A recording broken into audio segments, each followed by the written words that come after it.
ఆస్తమాతో బాధపడుతున్నప్పుడు ఎక్కడా ఒక చోట కుదురుగా కూర్చోలేం, స్థిమితంగా నిలుచోలేం, హాయిగా స్వేచ్ఛగా గాలిని పీల్చలేం. మొత్తంగా ఆస్తమా జబ్బు మన పాలిట ఒక పెద్ద నరకం. ఉబ్బసం ఉధృతమైతే క్షణం ఒక యుగాల్లా గడపాలి.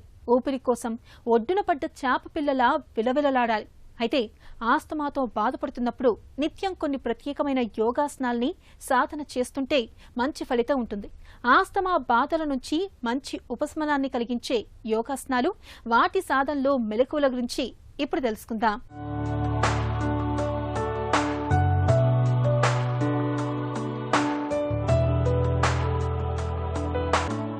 ఈనాటి కార్యక్రమంలో ఆస్తమా సమస్యకు సంబంధించినటువంటి కొన్ని ఆసనాలు, ముద్రలు ఏ విధంగా చేయాలో తెలుసుకోబోతున్నాం. ఆస్తమా ఇది మనిషిని అనేక రకాలుగా ఇబ్బంది గురి చేస్తూ ఉంటుంది. శ్వాస తీసుకోవడంలో సమస్యలు, ఆయాసం, దగ్గు, ఊపిరి అందకపోవడం, ఊపిరితిత్తుల్లో వాయునాళాలు కుంచుకుపోవడం వల్ల శ్వాస తీసుకోవడంలో ఇబ్బంది, ముఖ్యంగా వివిధమైనటువంటి వాతావరణంలో మార్పులు ఏర్పడుతున్నప్పుడు ఇది ఎక్కువగా బాధిస్తూ ఉంటుంది. దీనికి సంబంధించి అనేక రకమైనటువంటి ఇన్హేలర్స్, అనేక రకమైనటువంటి మాత్రలు వాడుతూ ఉంటారు. అయినప్పటికీ కూడా కొన్ని ప్రత్యేకమైనటువంటి ఆసనాలు, కొన్ని ప్రాణాయామాలు చాలా అద్భుతమైనటువంటి మార్పును తీసుకొస్తాయనేటువంటిది మేము గమనించాం. కొన్ని ప్రత్యేకమైన ఆసనాలు చేస్తూ కొన్ని ప్రత్యేకమైన ముద్రలు, ప్రాణాయామాలు చేసినట్లయితే వాళ్ళకి ఇమ్మీడియట్లీ చేంజెస్ కనబడమే కాకుండా వారి యొక్క మూసుకుపోయిన వాయునాళాలు చక్కగా ఈ శ్వాస వ్యవస్థ అంతా కూడా మెరుగుపడి శ్వాసను సునాయాసంగా తీసుకుంటూ మరి ఈ శ్వాస తీసుకోవడంలో ఇబ్బందులు తొలగించి ఎక్కువ శ్వాసను తీసుకుంటూ ఈ యొక్క ఆయాస సమస్య నుంచి తొందరగా బయటపడగలుగుతూ ఉంటారు. అందులో భాగంగా ఈరోజు మనం తెలుసుకోబోతున్నాం భుజంగాసనం మరియు సేతుబంధాసనం, ఆస్తమా ముద్ర ఏ విధంగా చేయాలో చేసి చూద్దాం. భుజంగాసనం, ముందుగా దండాసన భంగిమకి రావాలి.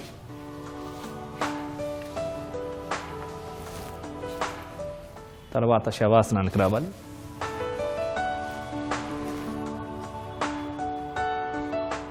ఇప్పుడు ప్రోన్ పోస్చర్కి బోర్లా తిరిగి పడుకోవాలి.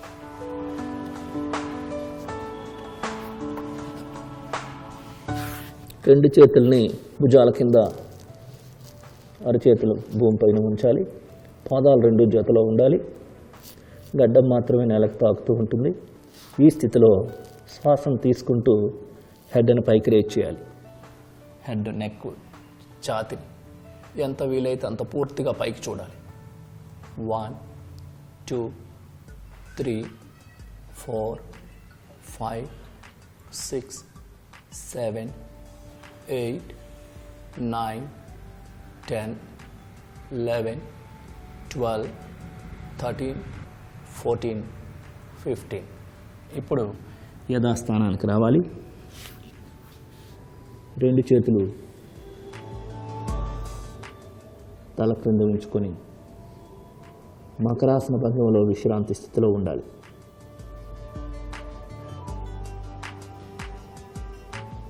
ఇప్పుడు సేతుబంధాసనం, వెల్లకల్లా పడుకోవాలి.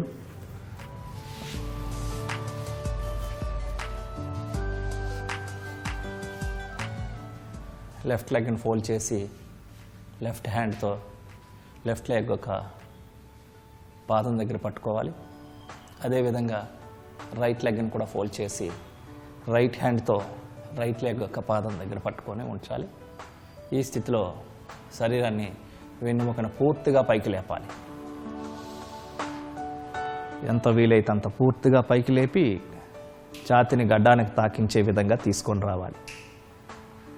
1 2 3 4 5 6 7 8 9 10 11 12 13 14 15. ఇప్పుడు నిదానంగా క్రిందకి తీసుకొని రావాలి వెన్నుముకని. ఇప్పుడు ఎడమ కాలుని స్ట్రైట్గా తీసుకొని వచ్చి ఎడం కాలు జతలో కుడి కాలుని కూడా తీసుకొని రావాలి.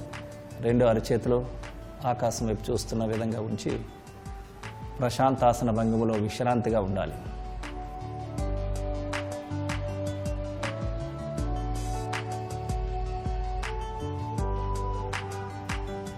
ఇప్పుడు ఎడం ప్రక్కకి తిరిగి శవాసన భంగిమ నుంచి సుఖాసనానికి రావాలి.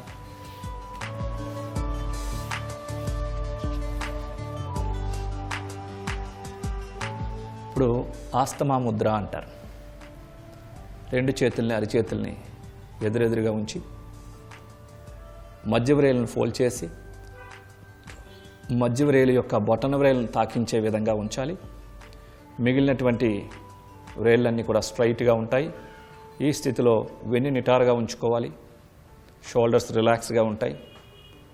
ఈ స్థితిలో కళ్ళు మూసుకొని ప్రాణిక్ బ్రీతింగ్ చేస్తే ఎఫెక్ట్ ఎక్కువగా ఉంటుంది.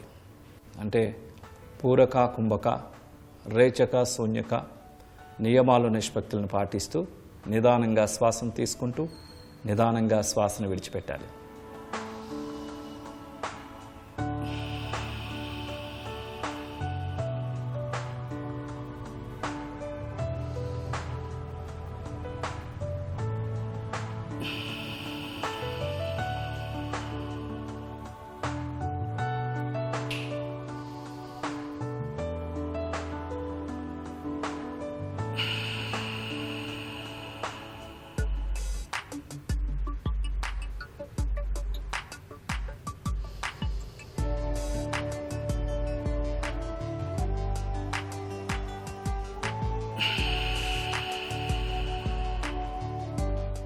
శ్వాసను విడిచిపెట్టిన తర్వాత ఆపాలి.